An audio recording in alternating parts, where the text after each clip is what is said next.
weak, I see you strong. And is it me you love, me you want, me you us? Good evening, everybody. Welcome to the Fireside Chat. I am your host and lioness, Sister V, and I am ready for this heated conversation today, right here on IntellectualRadio.com. I am joined today with none other than my brother, King, man of God. I mean, just a preacher his own way. I just love my brother on today. He is amongst many of the kings that God have set me amongst as a lioness, and I am privileged and honored to eat from his table and drink from his cup because the hand of God is on his life, and I know he got something to share with he's finna share and help us today. I want the women to really pay attention to what's being said on today because we often sit amongst each other, we hear a lot of stuff, and we evaluate what a man think, or we evaluate based on what people tell us, what we think a man want and all this stuff. But it feels really good to hear it from the horse's mouth. So I am just excited on today to have you with me, Minister Tony. It's a pleasure to be here. It's a pleasure to be here. Woo! Mm. They gonna pop up in the chat eventually. It's okay. But I'm so excited because first of all, I could see God doing a new thing Mhm. in you. And I know that I get to sit at the sidelines and watch you just bloom and flourish in this thing that God put on the inside of you, especially concerning brothers. Yeah. Especially concerning brothers. I don't take it lightly. I tell God, I say, Lord, you sit in the midst of a man, you're gonna learn something if you watch it, if you're paying attention. And I think that, we as women in today, especially in today's Mhm. culture, there's such a miscommunication as to what y'all think, what y'all desire. And a lot of times we get it mixed up of what we think y'all want versus what y'all really want or need, right? Because social media tell us a story in a minute. They're like, that ain't it. For the views. For the views, Mhm. right?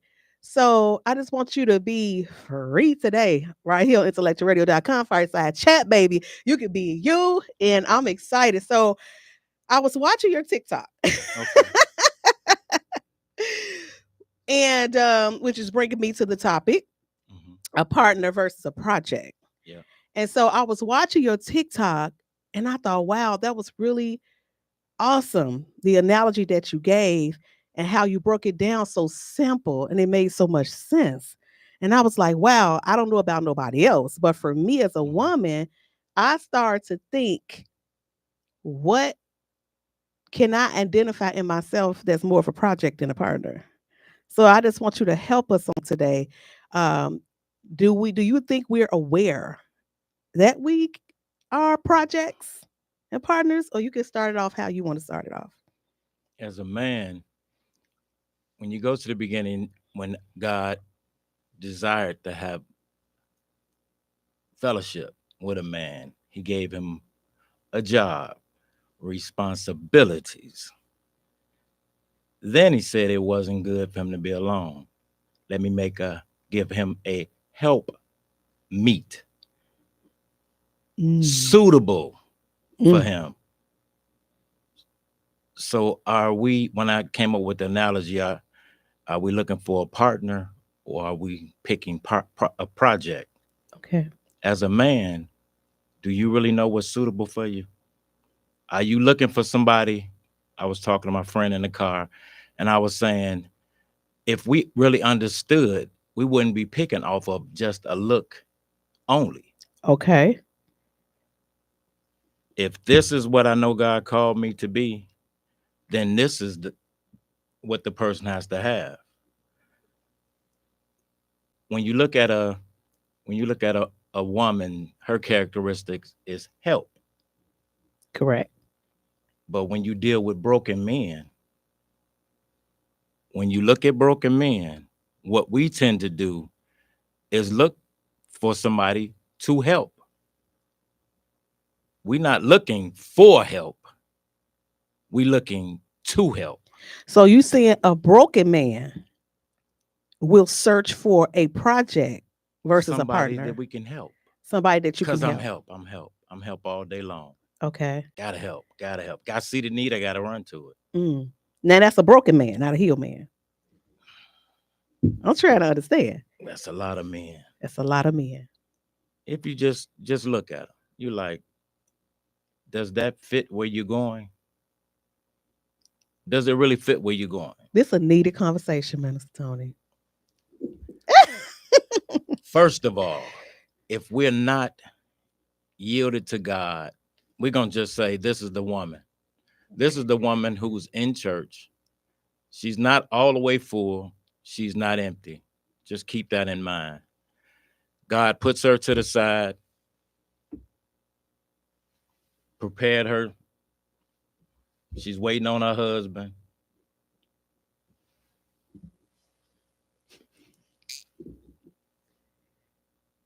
And this is what she'll usually settle for. Empty. And they'll say, I ain't getting nothing out of this. It's so much more to me than just sex. Yeah. But when you decided to look for a man, you wasn't looking for nothing. He didn't have no job. He didn't have this. He didn't meet your requirements. Wow. And then he'll turn around and blame you for it being nothing. Well, I got to do this. I got to do this. I got to do that. I ain't what I get out of it. Just some sex. But at the end of the day, you didn't have no requirements of what you were doing with your life, no vision, no nothing. So what did she end up doing? She'll go out into the workforce and find a job because she helped. She's helped. She gonna help somebody. Yeah. But then we'll complain about you at work, you doing this, you doing that. This is her role. She's help. She's help. And as a man, when we're half full like this, the man of God, and we're out saying, God, where's my wife? I'm looking for my wife. I'm looking for my wife. God, it's not good for me to be alone. I need somebody to help me do what I'm called to do. And we'll find ourselves here. There's so many things that you can find out during the dating process to where you can know that ain't it. But most of us just tired of being alone. And there's some things that if you don't get during the dating process, you see the red flags. Very true. You see all the flags. But whoa, man. Oh, that's a whoa, man. That's what Adam said. And Adam was actually asleep while God was doing it, forming the woman. Because he didn't need your opinion on what you thought you needed. Uh-oh.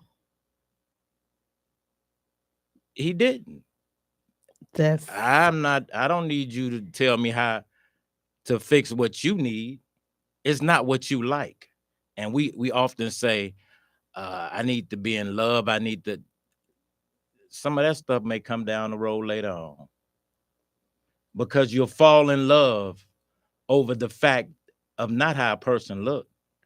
You'll fall in love over the part that when you're going through ministry and you come home and you have somebody that can pour into you when you're empty. And then when they're going through, you can pour into them. If you went to the doctor and the doctor told you that, well, what symptoms are you having? Well, my knee hurts. I wake up in the morning, my knee is numb. And he tell you, well, just go ahead and sorry to tell you, you're gonna have to get your leg cut off. He's a specialist. He specializes in this. Go on, get your leg cut off. Oh my God. So you're not gonna get no second opinion? Yes. Why? Because I don't want to get my leg cut off. No, because you need it. You know you need it. A second opinion. You need your leg. Oh, I need my leg, correct. So why do we get in relationships and marriages and cut it off? because we don't need it. We don't need it. I can do this without you. But when you're with somebody who pours into you and you pours into them, y'all complete each other. Y'all don't compete against each other. Y'all complete each other. So there are some people that you have on different jobs that the bosses say, yeah, I really don't like the fact that he come in 2-3 minutes late. Oh, but I need him. It's some other folk that I can get rid of. But that person, I need them. So let me ask you a question. Do you feel like in today's world that men and women recognize that they need each other or need somebody? Or do you think it seemed like to me it's conversation that's fostering more of a independence than it is a connection and a team player and all like that. And then, we trying to figure out, it seemed like we're wandering around running from the connection. Doesn't seem like we're running Mm-hmm. from it. And why do you think that is? Why do you think we're not embracing the fact that, hey, I need a team player in my life? Sometimes it can just be that you've done it so long by yourself and you know that you could do it by yourself. But then after you don't know what you need until you no longer have it. Mm. You don't know what you need until you no longer have it. Whew. Because it's impossible to cry out and pray for something and then get exactly what you need, and God allow you tell him, I don't need this, and you walk away from it and you not experience the absence of it. It's just like they had on the Facebook when they was talking about how the man was saying that a woman can pay her own bills, she can do this, she can do this, she can do that. But at the end of the day, that's what make us as a man, being a provider, feel needed. Okay, so do you think that now today, Hmm. are you as an older man more capable of identifying a project versus a partner? Most definitely. Okay. Do you think that that's something that can have to be taught? Is it something through trial and error that you just learn from having projects that, hey, this is a project, I want a partner? What ways can a man identify a partner versus a project? You looking for them to have something and to give something, and they just don't have the ability to produce it. Now, is this only tangible things? What in particular do No, she need to give? no. What character traits gives off this is a partner versus a project? You compliment me. What I lack, you have. I love it. If I'm on the bench and I'm lifting the weight, and when they said that a woman is the weaker vessel, that doesn't mean her ability to help carry. That's not what they're talking about. The weaker vessel that they're talking about is emotionally, the being in her feelings part. That's why the man is stronger in that sense. Gotcha. But you still need somebody that, when I'm empty, a rib is where she came from. Yeah. And the rib does what? Guards the heart. And as a man, when God was telling me, he said, the purpose of your pain is to produce the power that you need to walk in your purpose. Without the pain, you won't have what you need to do what you do. But going through the process of that, it opens you up to so many other things that you just learn how to deal with. Because all of this is just a part of what I need to go through. But you still need somebody to guard you. Now, I know how you get down. I know you think everything is ministry, but this person just using you right here.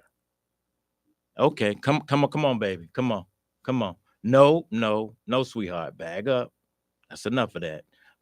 You could call and talk to me.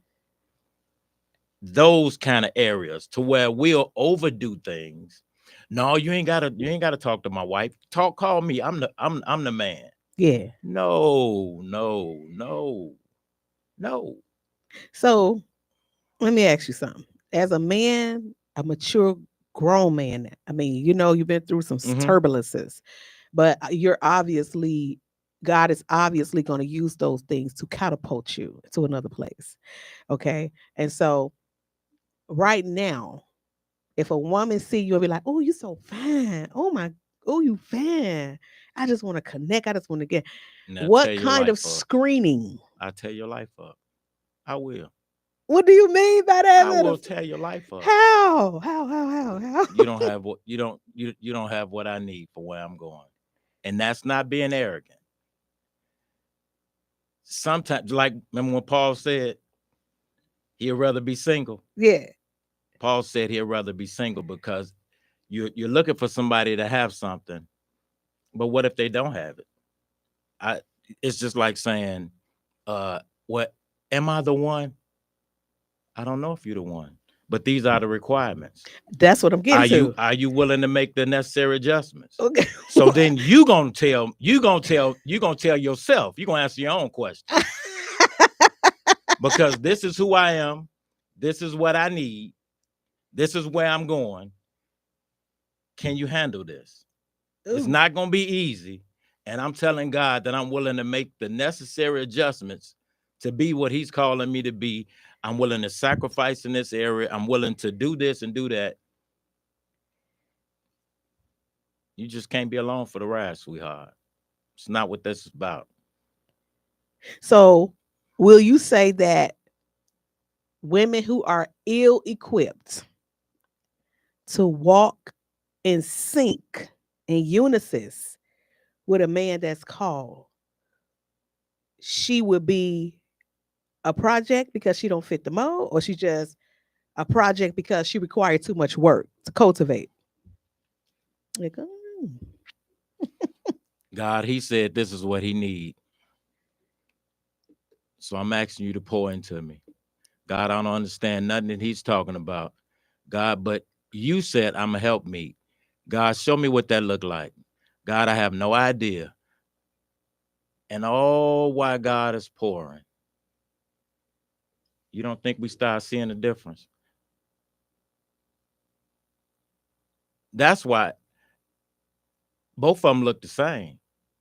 A project looks just like a partner, but you don't get a chance to see none of that because you got the label on it. You don't know how much water is in it or not. So as you start getting closer to the person and you start talking, communicating, the dating stage.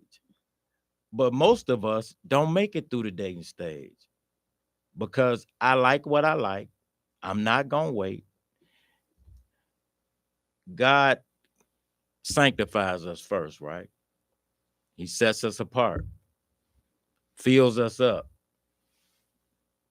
put us to the side until He's ready to use us, right? That's a process. So how is it that hey you y'all in the chat. you gonna go past the process Mhm. looking for the promise or the prize, and you're gonna expect your flesh not to cut up? This is what I've explained to men. You got 20, 30 years in your flesh, and you think you're gonna be able to sit next to somebody because you're not looking at help me. You're not looking for suitable. You're not looking for the the inward. You when you get most women to say, I don't even see what he see in her. Yes. He saw something in her that he didn't see in you. Okay, so let's back up for a minute. Okay, so are you saying that a project can turn into a partner if she is before the Lord and letting God pour into her? Is a man able to? Do you feel like men are literally searching for the characteristics of a partner because there's so many distractions now? They got all kind of stuff going on with the surgeries and this and that. So how do a man look past the distractions of the project to be focused enough to say, no, I'm not doing that. I want my partner. How do y'all navigate it? What do you do when you're presented with a project? You found out this is a project. Oh, but she cute. Oh, she bad though. But I know she a project, but she bad. I might just do what? I'm gonna entertain her in the meantime until my partner shows up. Is that something? Because I yes, y'all do it. Not trying to live right. We don't do that. So we're going ahead and we done made the mistake, and we're gonna try to do what's right. Go ahead and marry him, and hope God do some work on them. Hope they just have a change of heart and decide to follow you and do what he called you to do. Then there's some work that he could have worked on a person when you wasn't around. Now he got it. Now you got it. Now y'all both got to go through some stuff that he was trying to do while the person was single, when they should have been being prepared. And you was over there single, and you could have been prepared for what he's calling you to do. So are you saying that we become a project when we don't let God prepare us for our mate? Yeah, we become a project. It's not that you picked the wrong person, because God could have easily not allowed you to run into that person. It's a whole lot of other people. If you can't tell me that you're seeking God and you saying, God, I only want what you want for me. I don't want nothing, because this is the life that you called me to, but I don't even know what that entails in details. All you just know is you called to preach. So as a man of God that's called to preach and called to ministry, what does prayer look like for Minister Tony as a partner entails? And you may not, I know you can't speak for every man that's called to ministry. I know this, but what do you, as a man of God, think a prayer look like for a man of your caliber that's looking for a helpmate? What is that heart like to God? What does he say to the Father? What is a typical thing that you're praying for in particular with the kind of man that you are? You ready for this? I'm ready. God, I don't know what to look for. Oh, I done messed up so many times, God. And I done messed so many women's lives up. I love that. I have. I love that. That transparency. Had a friend that told me, she say, do you think I'm the one? I won't even play with you like that, sister. Love you. Been there for you, but you've been there for me. I don't know what God's saying, and all I know is I messed up once. Because I don't know what this entails. You just know you called to preach. But the more he keep opening up different doors, and the more he keep showing me that the purpose of the pain really was to do that. Sit you in the midst of a bunch of leaders, pastors, and you sitting talking, and they like, I don't know where you get this from. And you're being transparent. That part. And they like, I said, yeah, that's it right there. You need to talk to them about that, because God has allowed you to be a pastor. Are you training your ministers that way? If it came down your street, it's coming down their street. You just don't see it. But in order for you to see that, you have to be transparent. You don't want to be transparent because you've been there.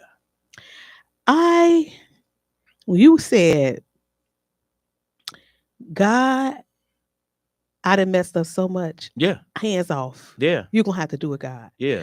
I believe that when God revealed Eve to Adam, I think, and you can correct, I'm not a man, I'm not trying to be one, but I think it's a difference when God revealed her versus when you just out there shopping around on your own. I feel like that's the difference between in choosing. I feel like what makes the difference, if you're totally relying upon God to say, Lord, I don't know, just lead me.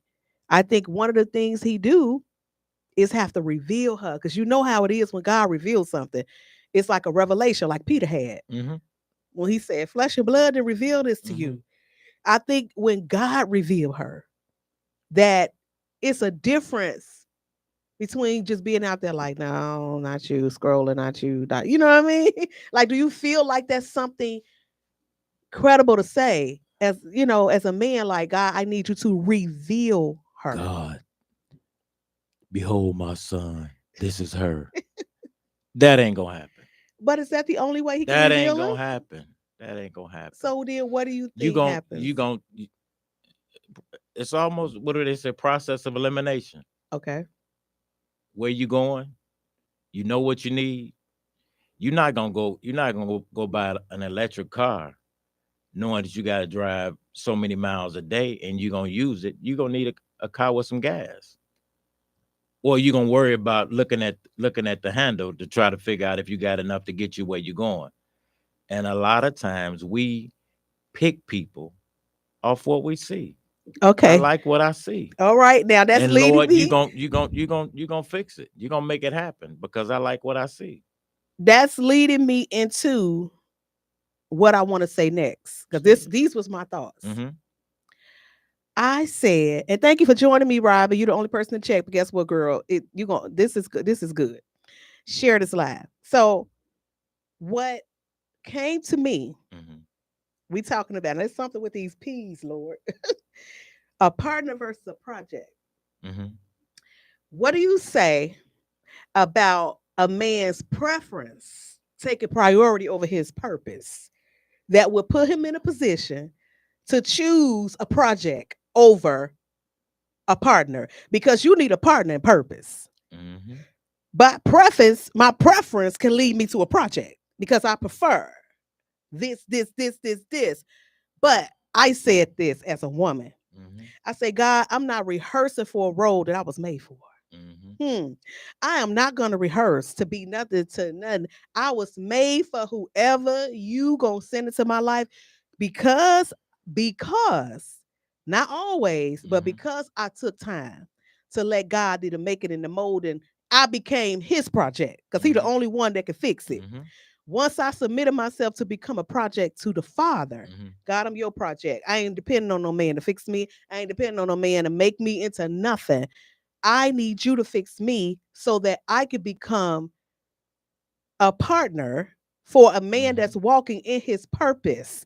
Because I'm on the other end of um, if you ain't walking in your purpose, you got a lot of distractions going on. What did the lady in the Hunt for the Precious Life is a book I'm writing, Mm-hmm. and it talks about the woman sitting in the window in her chasement. She says she finds a man understanding. Void of understanding just mean direction in their life. If you don't know where you're going, the enemy always send you distractions. If you don't know your purpose and find out what you're passionate about, and that's what your purpose is. Find what you'll do for free. That's good. Ministry, talking to people, is my relief because I didn't understand why I had to go through all these different things in life. The drops, all of this, all of that, the rejections, the okay, they can do this, but you can't do that. How come I can't? But then as you begin to start doing men's ministry, and then God will say, dig in your bag, tell it, drop it. I'm like, oh no, no, bro. Not up in here. God asks you to be empty Transparent. out and Be try. transparent. Yes. And the minute you open up that bag, what's on your line? You don't even know your father. So you don't even know the things you struggle with. You a a you can only a tree can only produce after its own kind, right? Absolutely. So what's gonna cause you to be different, any different than your father? There's gonna have to be some decisions that you make. But if you don't know your father, you just out here winging it. Yeah. And I would ask my mom. I say, Mom, how was my day? I don't want to talk about it. I don't want to talk about it. I said, Mom, I'm having this issue. I'm having these problems. Something ain't right. What's going on? So you think father issues can be a major factor in men being project pickers? Because I tell you, it seemed like to me, you got some project picker. I done made up a title. So wait a minute. It looked like to me that, okay, that's critical. And as a matter of fact, Dr. D talked about that yesterday on the show with Toria. Hey, boo, I see you in the comments. So it's like, do you think that the lack of example as to what he feel he needs to be as a man first before he ever become a husband and a father, do you feel like that's a contributing factor to a man picking a project? Do you think a man that's then had that example, the father in the home, do you think he's more likely to pick a partner because he had that model before him? You know what to look for. Do you remember Apostle Agnews came to our church and ordained all of us as ministers? You remember that day? Yes. Do you remember what she told me? No. She said, Minister Tony, get on your knees. She said, God said you'll never go to school. Nobody will never teach you. You'll never have nobody to train you. God said you're going to learn everything at your feet, at his feet. Do you know do you know how hard that is? Do you know how many mistakes I've made from that? But guess what? It wasn't for me. It was for where I was going.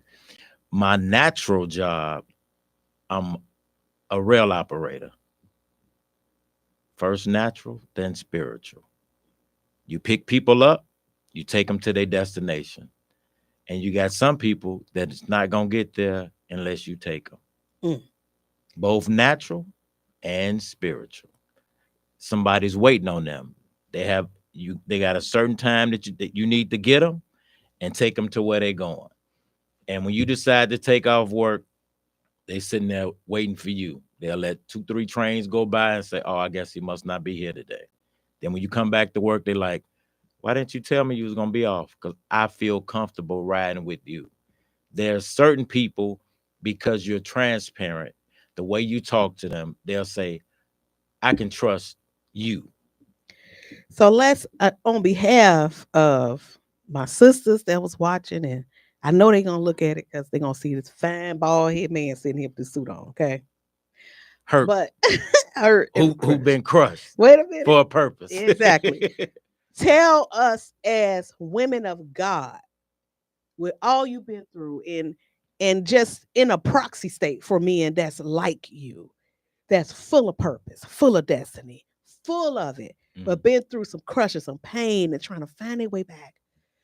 Tell us, while we're waiting, while we have postured ourselves as God's project, as intercessors, waiting so that we can pour out all of what God had poured into us. Tell us how we need to be praying. What should we be praying? I know I'm not saying sit here begging God for a husband. I'm not saying that. I'm saying in general, what needs to be the target in prayer for our kings? When you know who you are and you know the things that you've been through in life, there should be some to coming together. I see what he has. I see what I have. If we bring this together, we be dynamic together. Versus a person who's saying, oh, I just want that. You don't know what you asking for. You don't know what you're asking for. Woo, you said something so powerful. You don't know what you're asking for. In the last interview, when you said there's a place in a man of God that's for God, that's sex and nothing else won't satisfy. That don't do it. Woo! You ain't gonna do nothing but mess them up. You know, we think that ain't it. We think not a man that ever had a real relationship with God. You can't replace it with nothing tangible at that point. Because I can identify with that as a woman of God. As a woman of God, you can buy me flowers. You can do all that, what you want to take me on trips. But that prayer room, because that's my place, God that's my place for God. something in me gonna still crave For that that. presence. For that. I don't care how amazing you are. And I see that in some women. You want this prophet, this man of God, you marry him and this and that, but you reaching for something in him that only God gonna feel. You don't have that place. Mm-mm. And you know the older saints used to say that was full of wisdom. They would say, keep him in God's face and he'll stay at everybody else's face. Mm-hmm. Because sometimes we become so attention craving as women. We want that attention so bad. We go to doing things to distract him because we feel like you should be giving that to me. You should be doing this for me. But do you said you wanted a man of God. So that Mm-hmm. means he was God's man before he ever got with you. And because he God's man, you're gonna have to know the difference. You can't feel rejected because he want to get before God and pray and seek the Lord. And not saying there shouldn't be no balance, because me and There you you can go. go into that. There you go. Gotta It be a gotta be a balance. balance. Gotta be a But I'm balance. Because saying you'll in lose everything. general, yes. You'll lose everything. And so speak to that though. Speak to the part of men that don't. I've heard a whole bunch of stories. That balance of, okay, I'm called by God. There's a way that God satisfies me that I'm satisfied. You know what I'm saying? But the woman, on the other hand, what do a man need to do to have that balance with his wife or woman? I think that should be a training. That should be a training course. You say you called to be a minister because he that is married seeks to please his wife Yeah, in the things that pertain to where? To this world. yeah, The person that is single seeks to please God, right? hmm, Stop yeah. trying to put everything on a married man to do in your church. Uh-oh. You had a married man running crazy, doing this for you, doing that for you. And sometimes we just get used to, well, you're the only one that can do it. When God is, if he sent them to you single and he didn't served you all these years, believe God to send you somebody else now that he didn't get married. Somebody else. Now that he didn't get married. Because what you asking, I'm gonna have to go here. Go there. I'm gonna have to go. You free minister? Okay. It's the Fireside Chat 25 conversation. You can eat years. it right here on IntellectualRadio.com. 25 years of being married. Come on here. 25 years of being married. And all I knew was church. All I knew was church. All I knew was go to work. Before I go to work, reading, praying. On the way to work, get in the elevator, shut the door an hour early, praying on the elevator. At lunchtime, praying. On the way back home, praying. Then I get home, gonna go lock myself in my prayer closet. In there screaming, crying, hollering, praying, having that. Oh yeah, God still moved. But that was in your single. He's not requiring the same thing that he was requiring from me single that he was when I got married. And my sister that she was married to, what she was in there like, put on your red dress. And I'm like, the devil is a lie. Like, you deep. Well, it don't take all that. This take for me to be kept. I ain't even got to worry about me sleeping and cheating on you. Folk get married to get married. Folk don't get married to get divorced. I like that. But with no wisdom, you attach some stuff up. And folk ain't gonna tell you the truth because sometimes your relationship is the one that they look up to. Wow. They ain't gonna tell you that you're doing too much. You got a good one. Yeah. So I'm glad you're talking about this because sometimes it falls on us. Mm-hmm. But saying, you get married, things got to change. You don't never really hear that a man is running after God at such a pace to where he could be neglecting his wife. Sometimes it's the other way around. Like it's the sister that wants to still be single, act like she's single in the church and all this and that. The adjustment, are you saying that the adjustment that comes along with getting married sometimes need to be taught by somebody? Because you ain't gonna just go in there knowing. When you sit down and you talk to most pastors, and when you've been there before, you know what it looked like. Mm-hmm. You know what it looked like. They ain't got to tell you nothing. You ain't got to hear the wife open their mouth. And then when you say something to them about it, oh, well, my wife, she good. It don't bother her. Oh, yes, it do. Yes, it do. I'm out here on vacation. Oh, but I can't wait to get back to the saints. Ooh. You're like, what? You ain't had no time with your wife, and our vacations was around the church. Yeah. And you working a job, you there 6 days a week, all them hours. Then you right back at church on Sunday. Then you right back at work. And you got little kids. That's wild. And I'm gonna tell you, this is what I always say, because I get people tell me, "Oh, we just think you should marry a pastor. You think we should marry a minister." Better know what you. I, That's what they want for you. don't pray your desires on me. Pray His will, but don't pray your desire on me. What you think, because here is the deal, Sister V already in a mindset where I'm like, I love you. Mhm. I'm going to worship and fellowship with you. I am going to serve. I am going to give. But what I will not do is make you my life. And I think that we have some people who don't have a life, who jump 10 feet deep into, and you know what? If that's what's helping you, then that's cool. If that's what's helping you, then that's fine. I don't have no problem with that. Then stay single. But yeah, but don't expect that from everybody. Mm-hmm. Even if I am unmarried, I'm still not giving you all my time because, baby, Mm-hmm. can I tell you something? That is the real currency. So, yes, I am just going to wrap this up in closing, Minister Tony. Tell men, because I know I'm going to have some of my brothers that I got to chop it up with throughout the month of June, and I might just be bringing you back if you're okay with that. Tell men what is the benefit of a partner and what is how is it beneficial to have more of a partner than a project? At the end of the day, you have to know what your assignment is, where you're going in life, what God has called you to do, and you have a chance to be able to say, okay, God, now this looks like what I need for where I'm going. I love her heart. I love her spirit. She's not a woman that flies off the handle quick. Uh, she has a relationship with you. Most of all, he ain't calling you to go back out there from where you came from to look for a woman. But at the end of the day, you have to know where you're going. And if you don't have an idea of where you're going, then don't get married.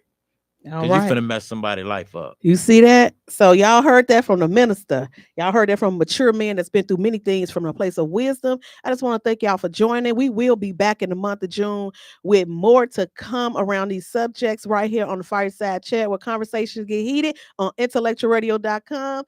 This has been great. Y'all have a good evening. I will see y'all next week. Bye. She's that flower that I picked up out the garden when the others didn't want to grow. She's my Gina, she's my Vivian, my Frizzy. It don't matter, I'm gonna play the role. She's my beauty.